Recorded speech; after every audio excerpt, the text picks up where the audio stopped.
It's that time of year again where the children are back playing sport on the weekends. They've been at training for a few weeks and perhaps they're starting to get a few injury niggles.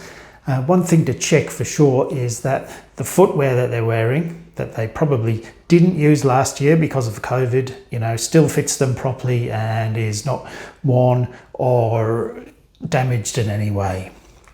Now, common injuries that children get when they're active and playing sport really are around overuse injuries. They are growing and their bones, joints, ligaments, tendons and other tissues are getting bigger, and they can get inflamed and sore through overuse or overtraining. So overuse really means, pushing that tissue beyond its natural capabilities.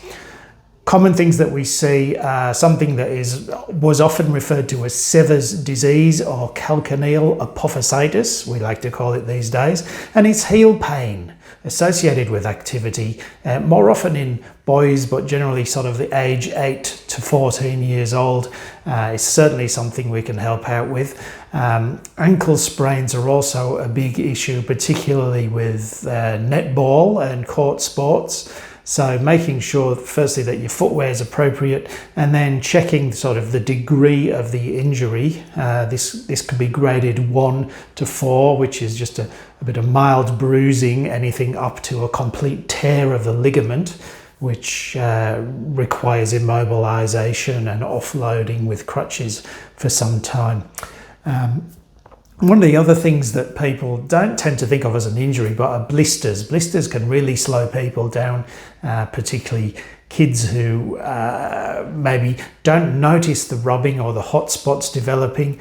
You can avoid blisters by making sure footwear fits properly in the first place, and also using taping and measures to reduce the friction.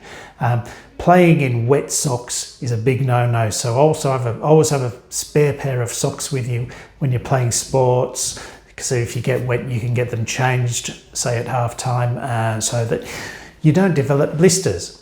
It's great to be back at sport this year after last year's difficulty, shall we call it, and we wish you all a great season and best wishes for the comp and getting to the finals. Bye for now.